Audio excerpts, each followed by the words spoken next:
নমস্কাৰ matric final students আশা কৰিছোঁ তোমালোকে ভালে আছা আৰু তোমালোকৰ ফাইনেলৰ কাৰণে প্ৰিপাৰেশ্যন বহুত ভাল চলি আছে। সো ষ্টুডেণ্টছ আজি এইটো ভিডিঅ'ত আমি আলোচনা কৰিম তোমালোকে কেনেকৈ পঢ়িলে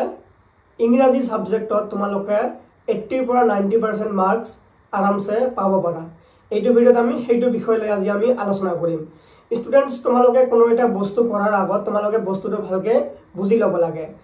তোমালোকে লাষ্ট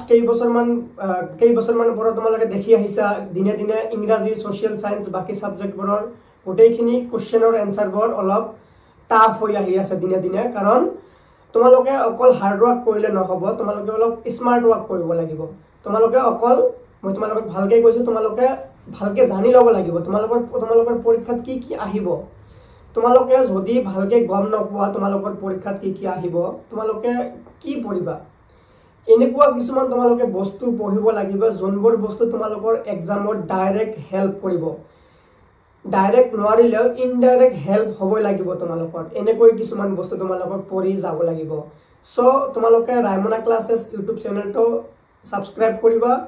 আজিৰ পৰা তোমালোকে সদায় তোমালোকে মেট্ৰিক ফাইনেল কেনেকৈ ভাল নম্বৰ লৈ পাস কৰিব পাৰা, ভাল ৰিজাল্ট কৰিব পাৰা, সেইবোৰ ক্লাস তোমালোকে এইটো ক্লাস চেনেলত পাই থাকিবা। সো এতিয়া আমি ভিডিওটো আৰম্ভ কৰিম।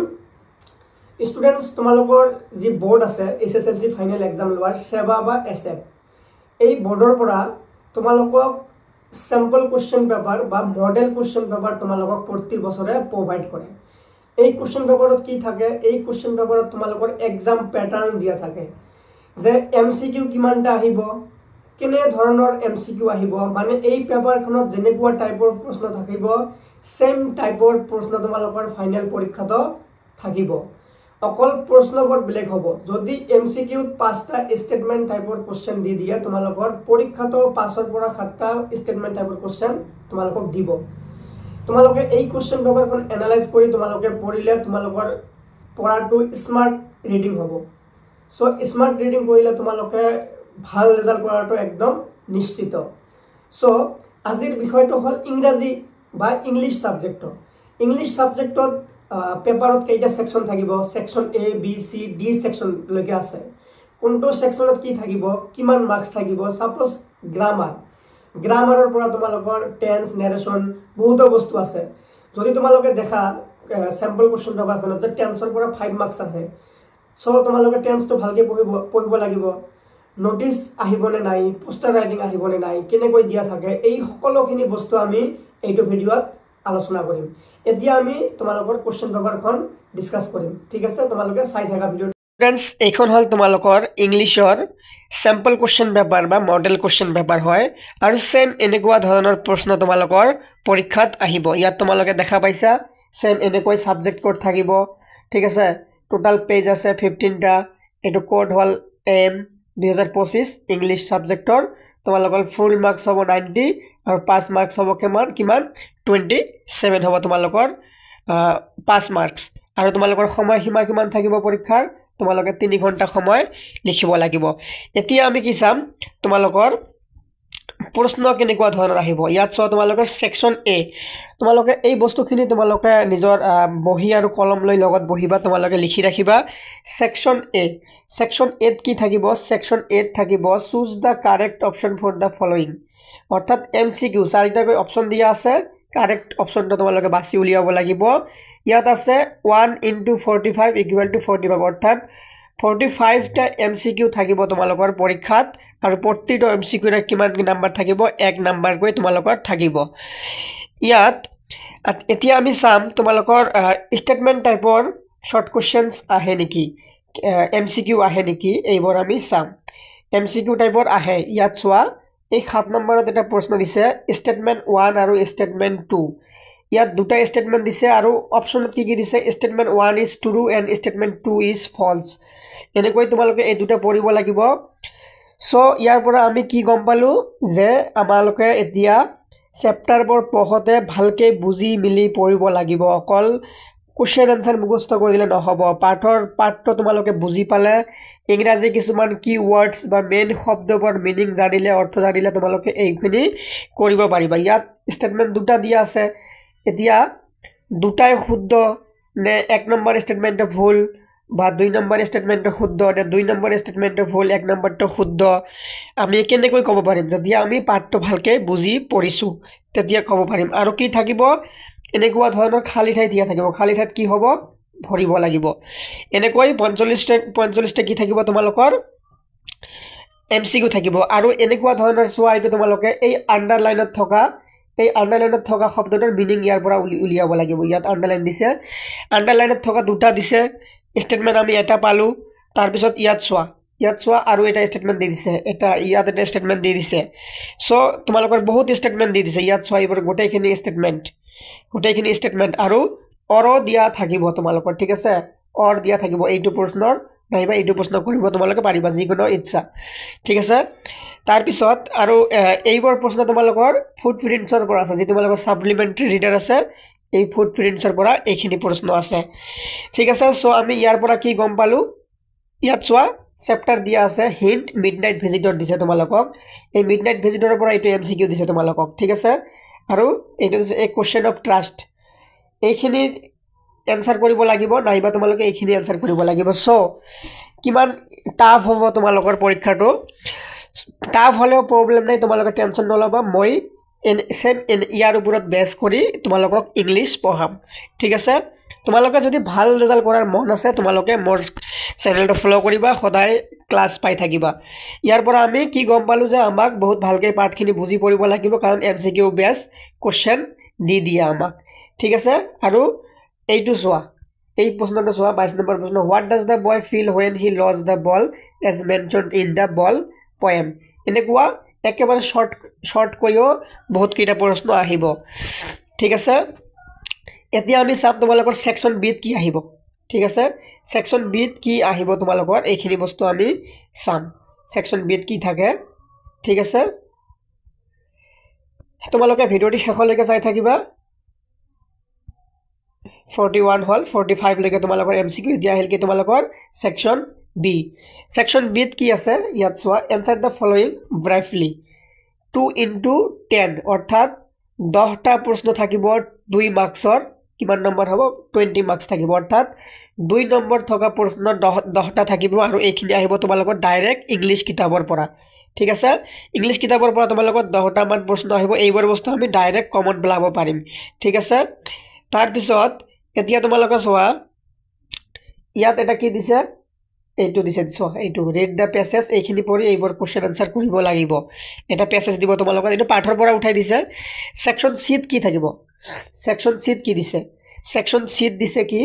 এনসার দা ফলোইং এইবোৰ তোমালোকৰ হল কি এইবোৰ তোমালোকৰ সাপ্লিমেন্টাৰী ৰিডাৰ পৰা সাপ্লিমেন্টাৰী তোমালোকে লিখি ৰাখা তোমালোকৰ যি সাপ্লিমেন্টাৰী ৰিডাৰ ফুটপ্ৰিণ্টছ আছে ফুটপ্ৰিণ্টছৰ পৰা দুটা দীঘল প্ৰশ্ন আহিব বা ব্ৰড কোশ্চেন আহিব আৰু দুটাত 8 নম্বৰ থাকিব কিমানটা প্ৰশ্ন দিয়া থাকিব 4টা প্ৰশ্ন দিয়া থাকিব ইয়াত চোৱা 4টা প্ৰশ্ন দিয়া থাকিব লিখিব লাগিব দুটাই 56 আৰু 57 তোমালোকে সেম পৰীক্ষাৰ কোশ্চেন পেপাৰৰ 56 নম্বৰত এনেকুৱা ধৰণৰ কোশ্চেন পাবা সেই কাৰণে এই কোশ্চেন পেপাৰখন তোমালোকক দিয়ে সেম এনেকুৱা হুবহু কোশ্চেন হুবহু প্যাটাৰ্নটো সেম এনেকুৱা আহিব যেনেকৈ ইয়াত অৰ দিয়া আছে ইয়াত অৰ দিয়া আছে এনেকৈ তোমালোকৰ ফাইনাল পৰীক্ষাত থাকিব কিন্তু এই প্ৰশ্নটো বেলেগ হ'ব অকল ঠিক আছে অকল ইয়াত তোমালোকক এটা আইডিয়া দিছে তোমালোকৰ কেনেকুৱা ধৰণৰ প্ৰশ্ন আহিব প্যাটাৰ্নটো কেনেকুৱা হ'ব ইয়াত 56ত এটা প্ৰশ্ন দিছে তোমালোকে এইটো লিখিব লাগিব অৰ নাইবা এইটো লিখিব লাগিব কিমান মাৰ্ক আছে 4 নম্বৰ আছে 57ত এটা দিয়া আছে এইটো লিখিব লাগিব নাইবা এইটো লিখিব লাগিব ইয়াতো 4 নম্বৰ আছে অৰ্থাৎ কিমান হল 8 নম্বৰ হল তোমালোকৰ ফুটপ্ৰিণ্টছৰ পৰা অকল বৰ্ড কোশ্চেন আৰু এই কোশ্চেনখিনি আমি ডাইৰেক্ট প্ৰিভিয়াস ইয়াৰ কোশ্চেন সলভ কৰি এইখিনি বস্তু আমি ডাইৰেক্ট কমন পেলাম কেনেকৈ মই তোমালোকক আগন্তুক দিনত পঢ়াম তোমালোকে টেনশন নলবা ইংলিশ তোমালোকৰ কাৰণে একেবাৰে পানী বন্ধা হৈ যাব ঠিক আছে সেকশন সি কি আছে তোমালোকে মনত ৰাখিবা ফুটপ্ৰিণ্টৰ পৰা কি থাকিব বৰ্ড কোশ্চেন থাকিব আৰু সেকশন এ বৰ্ড ফুটপ্ৰিণ্টৰ পৰা কি মানে 5ৰ পৰা 10টা মান কি থাকিব MCQ থাকিব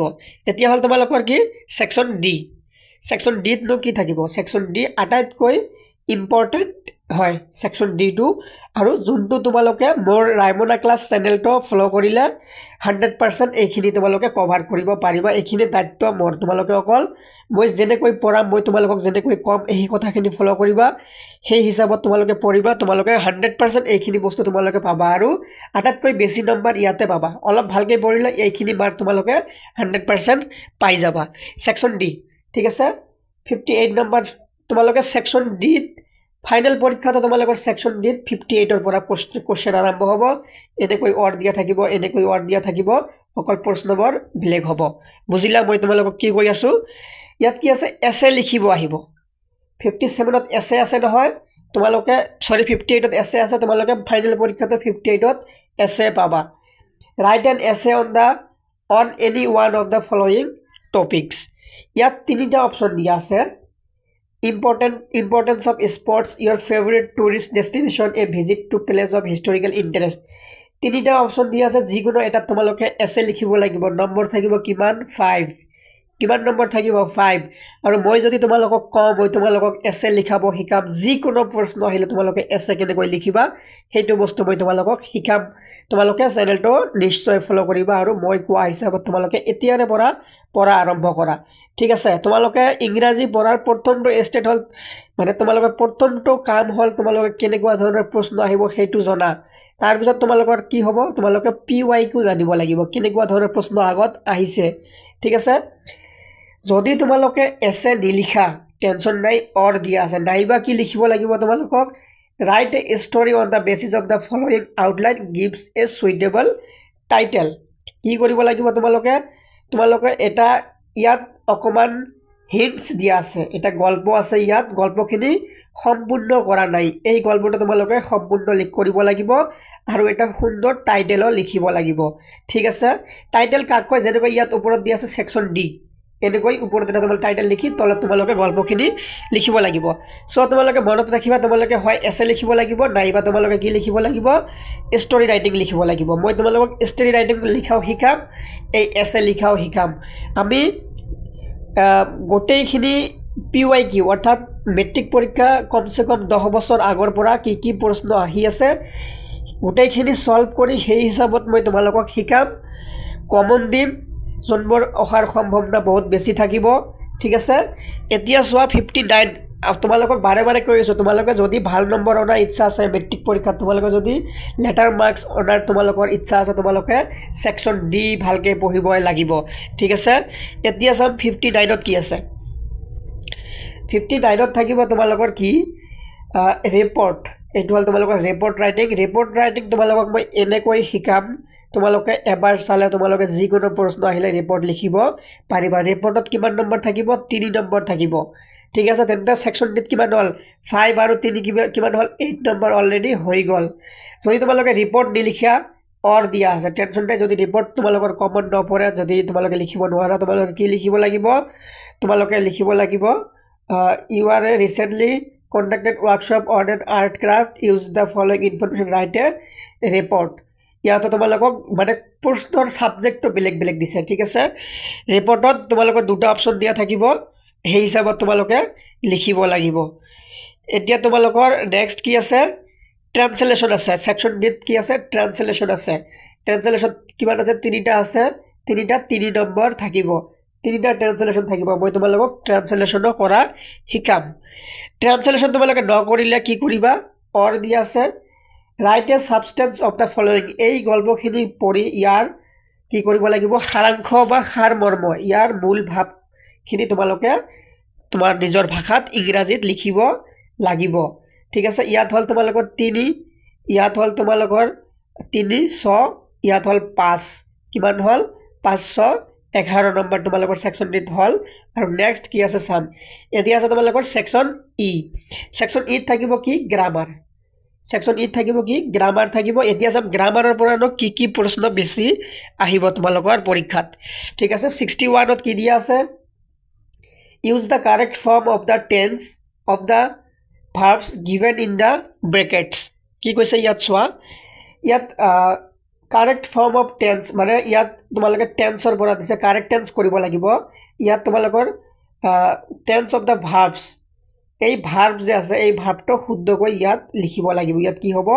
এই ভার্ব শুদ্ধকৈ লিখিব লাগিব আমি এটা কৰি চাম মই তোমালোকক এটা কৰি দেখাই দিম কিমান ইজি ভাষাত আমি শিকিব পাৰি হেনেকৈ মই তোমালোকক শিকাম এক নম্বৰত কি দিয়া আছে দা সান এইটো হ'ব কিন্তু ইয়াত দা সান এতিয়া ভুলকৈ দিয়া আছে আমি ভুলটো ইয়াত ধৰি ললো ঠিক আছে ভুলটো আমি ইয়াত ধৰি লম দা সান ৰাইজ ইন দা ইষ্ট ইয়াৰ অৰ্থটো কি বুজাব খুজিছে যে সূৰ্য পূব ফালে উদয় হয় সূৰ্য পূব ফালে উদয় হয় এইটো কি কথা এইটো হল তোমালোকৰ চিৰ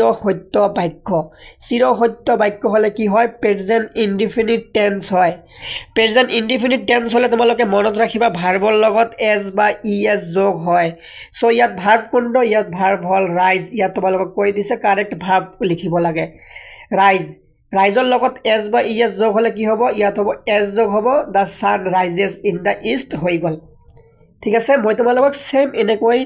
tense preposition narration voice sense letter writing application writing story writing যিমানখিনি বস্তু আছে গোটেইখিনি তোমালোকক সুন্দৰকৈ শিকাম ঠিক আছে আৰু নেক্সট এটা দিয়া আছে মই তোমালোকক জাস্ট এটা এক্সাম্পল কৰাই দিলো তাৰ পিছত তোমালোকে ইয়াৰ পৰা তোমালোকে লিখি লবা যে টেন্স দুটা আহিব টেন্স কাৰেক্ট টেন্স দুটা দিব নেক্সট কি আছে do as directed as of the for the following ইয়াত কি কৈছে তোমালোকে ইয়াত এই ব্ৰেকেটৰ ভিতৰত যি কৰিব কৈছে যি ডাইৰেকশন দিছে কৰিব কাৰণে হেতু কৰিব লাগিব ইয়াত কি কৈছে join da sentences using a relative pronoun একেবাৰে ইজি বস্তু কিন্তু তোমালোকে বস্তুখিনি বুজিব লাগিব এইবোৰ বস্তু কিন্তু একেবাৰে ইজি নাউন pronoun তোমালোকে এতিয়া জানিব লাগিব pronoun কি বস্তু নাউনৰ হলনি বা নামৰ হলনি যি ব্যৱহাৰ হয় তাক কি বুলি কোৱা হয় pronoun বুলি কোৱা হয় সো সাপোজ আমি এটা এক্সাম্পল ললো ৰীতা হল কি ৰীতা হল এটা নাউন ইয়াৰ pronoun কি হ'ব ইয়াৰ pronoun হ'ব she এইটোকে pronoun বুলি কয় সো যদি তোমালোকে ইয়াত এটা শুদ্ধ ৰিলেটিভ pronoun যদি তোমালোকে ইউজ কৰা কি হ'ব I often go to Mumbai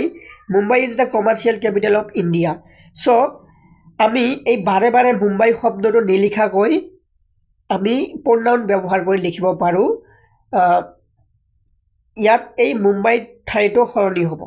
ইয়াতো এটা মুম্বাই আছে ইয়াতো এটা মুম্বাই আছে বাৰে বাৰে হলনি একে নাম শুনি থকাত বেয়া শুনে সেই কাৰণে আমি কি কৰিম I go to Mumbai and that is the commercial capital of India so আমি মুম্বাই ঠাইত that ব্যৱহাৰ কৰিলো সেম এনেকৈ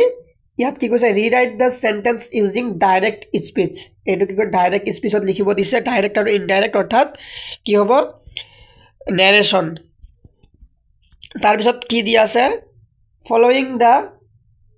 rewrite the following as directed man is mortal এটো কি কৰিব লাগিব ইয়াৰ